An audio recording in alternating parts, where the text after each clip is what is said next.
Good morning all of you. आप सभी का बीएससी फर्स्ट ईयर की केमिस्ट्री क्लास में स्वागत है। पिछले लेक्चर्स में अपन ने डी और एल अभिविन्यास पढ़े थे यौगिकों के, ठीक है, जिसमें अपन ने ग्लूकोज का एग्जाम्पल देखा था, ठीक है। उसके पश्चात अपन ने अमीनो अम्ल के अभिविन्यास के अध्ययन के लिए एल सीरीन को क्या स्टैंडर्ड माना था, ठीक है।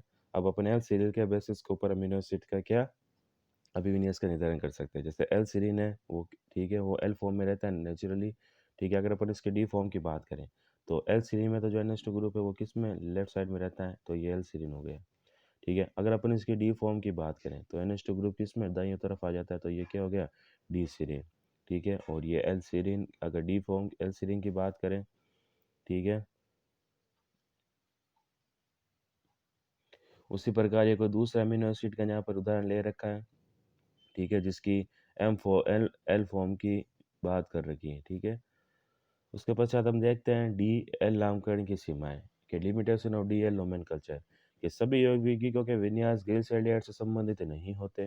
वे यौगिक जिनमें एक से अधिक किरल कार्बन उपस्थित हो, ठीक है, सर्वोच्च असमित कार्बन के अलावा अन्य किरल कार्बन को नहीं देखा जाता, ठीक है। पहली बात तो अपन ग्लिसरॉल सल्फेट को बेस मान करके सब सबके अपन जो डी और एल नोमेनकल्चर है उसको फाइंड आउट नहीं कर सकते, ठीक है। डी और एल नोमेनकल्चर के लिए डिग्री सेल्डेड को उसने बेस माना था फिशन ने, ठीक है।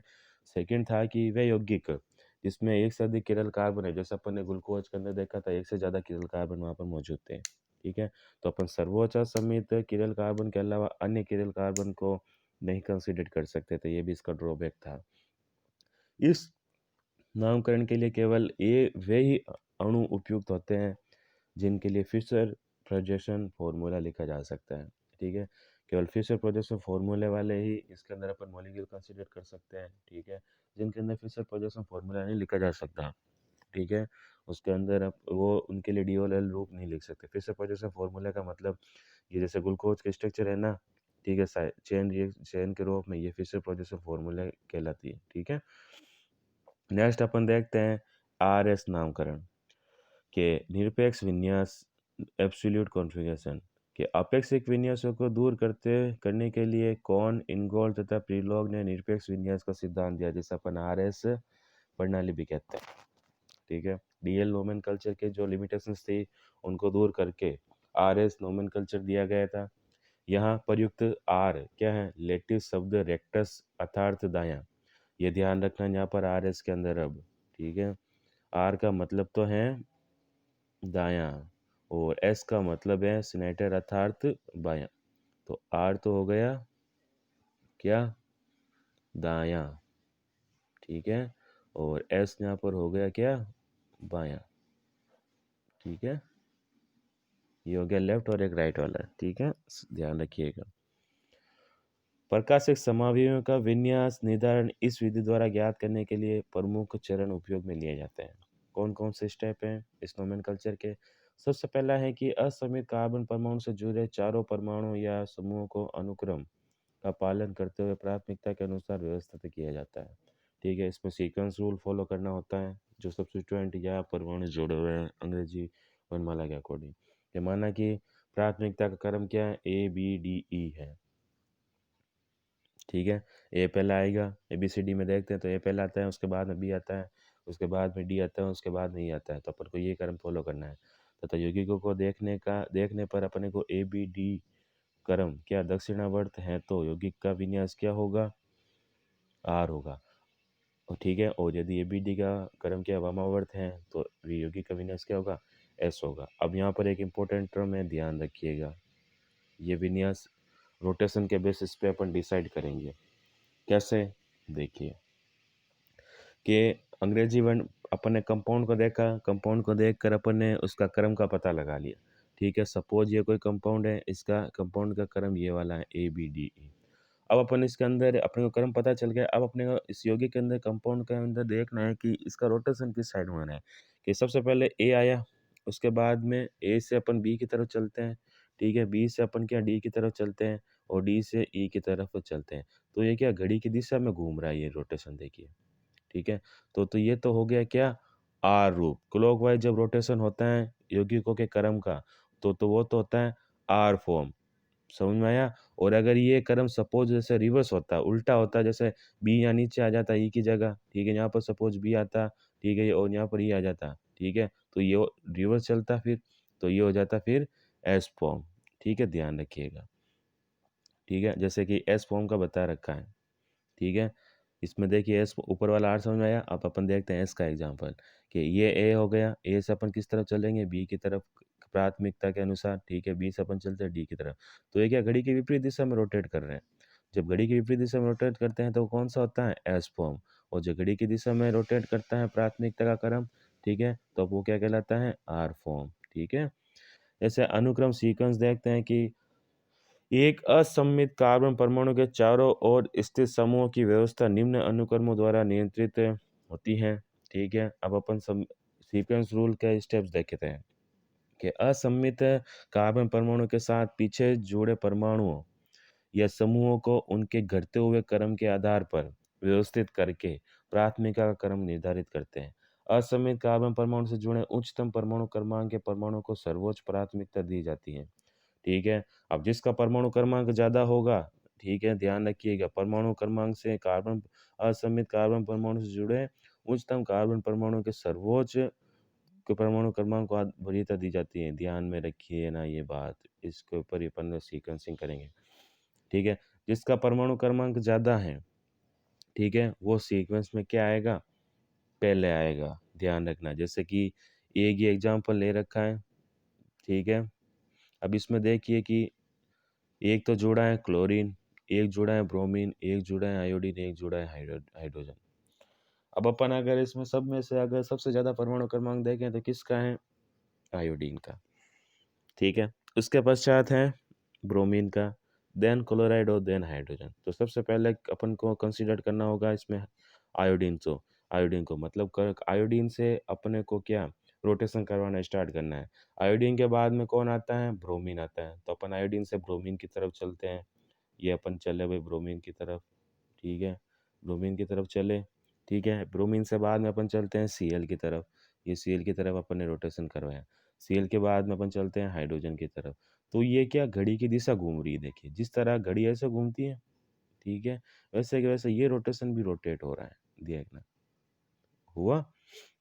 तो ये कौन सी फॉर्म हो गई, आर फॉर्म हो गई। यहाँ चार परमाणुओं में से हाइड्रोजन न्यूनतम क्रमांक का है, इससे सबसे अधिक दूर की स्थिति में रखा जाता है। शेष समूह आईबीआर सीएल के प्राथमिकता क्रम के आधार पर अपन परमाणु क्रमांक के आधार पर देख सकते हैं कि जैसे कि आई का परमाणु क्रमांक 53 है, बीआर का 35 है एंड देन सीएल का 17। अतः अनुक्रम के लिए पूर्वता की दिशा आई सी एल बी आर, मतलब आई से बी आर, बी आर से सी एल की तरफ होती है। क्योंकि उपयुक्त अनुक्रम में घड़ी की सुई विपरीत दिशा में है, ठीक है, तो उपयुक्त विन्यास क्या, एस होगा। अगर विपरीत घड़ी के विपरीत दिशा में घूम रही है, ठीक है, तो होगा एस, और घड़ी के दिशा में घूमती है तो होगा आर। अब यहाँ से उल्टे की तरफ घूम रहा है, देखिए, ठीक है, तो विपरीत दिशा हो गई, ठीक है, तो एस हो गया। यदि असममित कार्बन परमाणु पर दो समस्थानिक जुड़े हो तो सेकंड कंडीशन, पहली कंडीशन तो हो गई कि जब पहले वाले में तो अपने को केवल ध्यान रखना है परमाणु क्रमांक का, कि जब नॉर्मल कंपाउंड दे रखे हैं तो केवल उनके परमाणु क्रमांक के आधार पर उनके क्रमता का जो प्राथमिकता का है वो अरेंजमेंट देखना है। दूसरा है कि यदि असममित कार्बन परमाणु पर दो समस्थानिक जोड़ दिया, आइसोटोप आ गए भाई, तो जैसे हाइड्रोजन का ड्यूटेरियम आ गया या हाइड्रोजन के साथ में टाइटेरियम आता है, दोनों के परमाणु क्रमांक तो शामिल ही के होते हैं, ठीक है, परमाणु क्रमांक तो बराबर ही है। तो उस कंडीशन में क्या होता है कि यदि असममित कार्बन परमाणु पर दो असममित समस्थानिक जुड़े हो तो उच्च परमाणु भार वाले समस्थानिक को अपन निम्न परमाणु भार वाला समस्थानिक की अपेक्षा प्राथमिकता देंगे। अर्थात उदाहरण के लिए ड्यूटेरियम और हाइड्रोजन में प्राथमिकता किसको देंगे, अपन ड्यूटेरियम को देंगे, ठीक है, हाइड्रोजन को उसके बाद में लिखते हैं, ठीक है, क्योंकि ड्यूटेरियम का परमाणु भार थोड़ा ज़्यादा होता है हाइड्रोजन के कंपेरिजन। परमाणु क्रमांक तो बराबर है एक, लेकिन भार की बात करते हैं तो ड्यूटेरियम का भार ज़्यादा है, तो अपन समस्थानिक को पहले लिखते हैं उसके नॉर्मल कम एटम से। तीसरा रूल क्या है कि यदि असममित कार्बन परमाणु से ऐसे दो समूह जुड़े हो जिनका पहला परमाणु समान ठीक है हो तो प्राथमिकता के क्रम के निर्धारण के लिए दोनों समूहों का दूसरा परमाणु देखा जाता है। तब उस समूह को प्राथमिकता दी जाती है जिसका द्वितीय परमाणु उच्च होता है। उदाहरण के देखते हैं कैसे, जैसे सपोज दे दिया CH2Cl और CH2OH। अब इसमें पहला जो परमाणु है CH2, तो देखिए दोनों के अंदर CH2 तो समान ही है, ये भी CH2 इक्वल है, ये भी CH2। देन इस कंडीशन में अपन देखते हैं ये वाला, इसकी वरीयता को दी, इसके बेसिस पे अपन वरीयता देंगे, ठीक है? कि Cl है या ओ Cl और OH है, तो अपन CH2Cl को प्राथमिकता देंगे क्योंकि Cl पहले आता है, ठीक है? मतलब Cl का परमाणु क्रमांक ज़्यादा है, ठीक है? क्योंकि क्लोरीन का परमाणु क्रमांक ऑक्सीजन से अधिक होता है, Cl का 17 होता है, जबकि ऑक्सीजन का क्या होता है? 8 होता है, ठीक है? तो CH2Cl को अपन पहले लिखेंगे, ठीक है? देन अपन लिखते हैं CH2OH को, ठीक है? ध्यान रखना। यदि एक परमाणु दूसरे से एक द्विबंध या त्रिबंध द्वारा जुड़ा हो तो उसको कैसे लिखेंगे, ठीक है?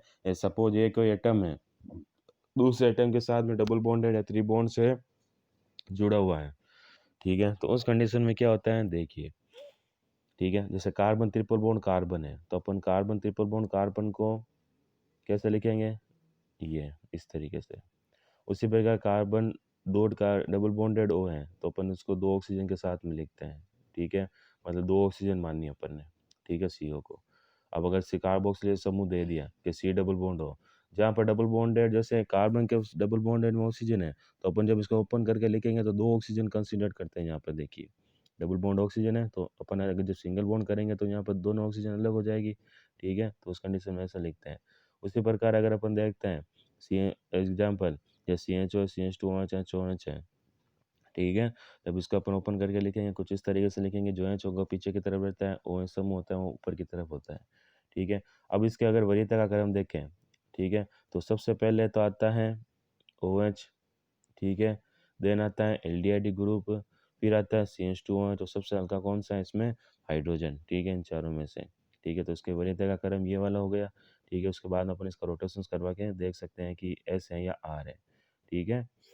तो 2 जैसे एग्जांपल देखते हैं अपन इसके अंदर कि 2 हाइड्रोक्सी 3 ब्यूटेनोइक नाइट्राइल है, 2 हाइड्रोक्सी 3 ब्यूटेनोइक नाइट्राइल है। अब अपन को यहाँ पर थोड़ा कॉम्प्लिकेटेड एग्जांपल आएंगे। कार्बन से ट्रिपल बॉन्डेड नाइट्रोजन है और कार्बन से ट्रिपल बॉन्डेड यहाँ पर क्या है? CH है, बाकी तो जो 2 नॉर्मल हो गई, ठीक है? अब कार्बन से ट्रिपल बॉन्डेड नाइट्रोजन है तो इसका मतलब क्या है? कार्बन से 3 नाइट्रोजन को जुड़ी हुई है, ठीक है? मतलब अगर अपन सिंगल बॉन्ड का अलग अलग करके लिखें इसके अंदर, ठीक है? जैसे अलग अलग करके लिखते हैं अगर, तो अपन नाइट्रो इसको कार्बन को ऐसे ट्रिपल बॉन्ड नाइट्रोजन को ऐसे दर्शा सकते हैं इसके अंदर, ठीक है?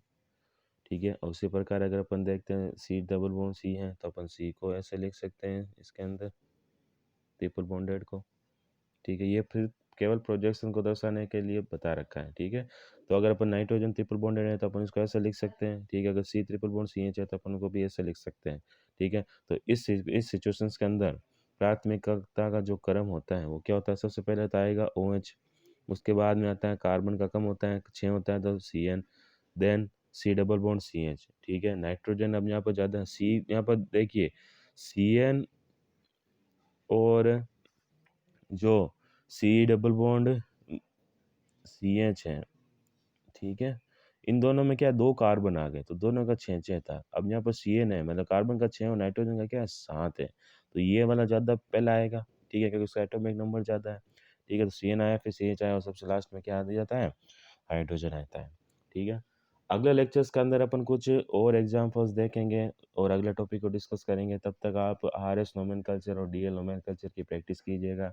एग्जाम्पल आते हैं, एग्जाम में पूछे जाते हैं डायरेक्टली 1 नंबर या 3.5 नंबर के क्वेश्चंस के अंदर डायरेक्ट एग्जाम्पल इसके आते हैं, ठीक है? Thank you so much.